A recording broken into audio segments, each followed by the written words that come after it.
Hello, money friends. This is guest host Andrew Horowitz again from the Disciplined Investor Podcast. And today on Money Girl, my preferred way to make money. Listener Paige from San Diego calls in. I'm looking for a good alternative to CDs and money market. My local bank is offering 2.5% on one of your CDs and one in the savings account. I need the income to help pay my bills, but these low rates are not cutting it. What can I do? Thanks for your help, and I love your show. Paige, don't you just hate that? 2% on my hard-earned money just isn't going to cut it for me either. Let's tackle this problem together.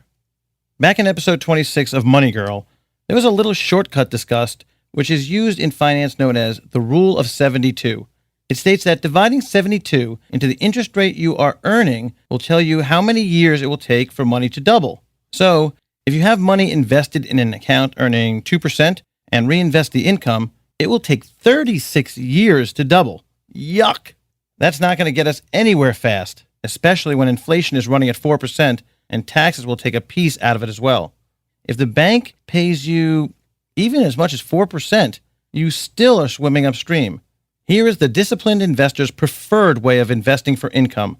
This is a strategy that we use in our client portfolios regularly and offers a great deal of safety that is designed to help you with your investing sleep factor.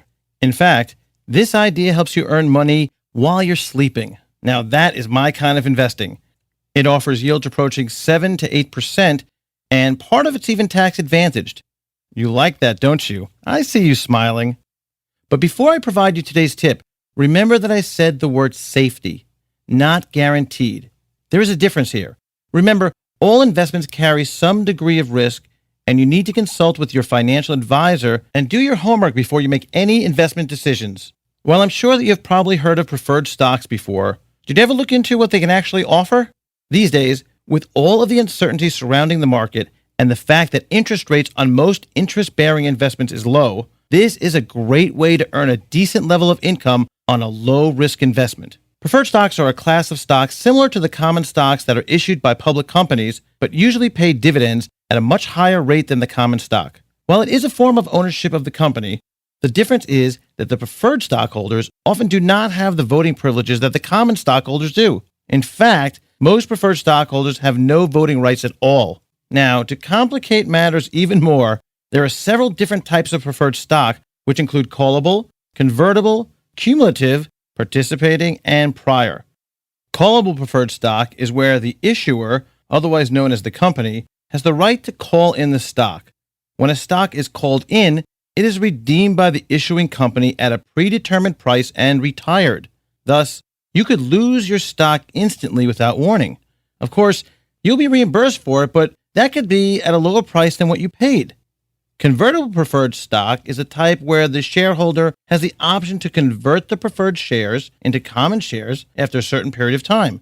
Some companies also reserve the right to convert the stock themselves, in which case you'll end up with the common stock without your input. This could be good when a stock is growing fast, but usually will not provide the same level of income since it is geared for income and growth opportunity.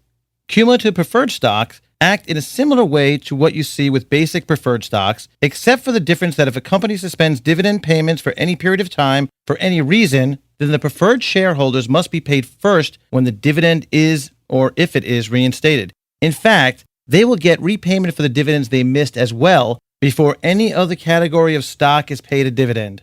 Participating preferred stock is the type that receives the normal preferred stock dividends plus an additional dividend, which is predetermined based on each company's individual parameters. Lastly, prior preferred stock is preferred stock which has a higher claim on the assets and dividends of the company than any shareholders. Okay, you are now experts on the various types of preferred stocks. Now, in order to actually invest in preferred stocks, you have to know the quality rating, the company behind the dividend, the tax status, and the yield. You also need to know where to find this information. I have put together a list of resources and a special list of preferred stocks you may want to take a look at to learn more about what they offer. Go to the show notes of this episode and find more tips of my preferred way to make money at quickanddirtytips.com. Remember, investing in preferred stock, like anything else, has advantages and disadvantages. Of course, you get more dividends than a common stock, and it has increased liquidity over bonds, but your dividends can be suspended. You have limited or no voting rights, and stocks are subordinate to bonds and other debt if the company were to go bankrupt. You simply have to weigh the pros and cons when deciding if you want to buy preferred stocks versus common stocks. Cha-ching! And that's all for now, courtesy of Andrew Horowitz, guest host of Money Girls Tips for a Richer Life. For more great tips on investing, pick up a copy of my book, The Disciplined Investor, online or at fine bookstores. And one of those copies is going to Paige for her great question that helped with today's show. Thanks for tuning in to Money Girl. If you have a question or comment, email it to money@quickanddirtytips.com or call it into the Money Girl voice line, 877-6-RICHER.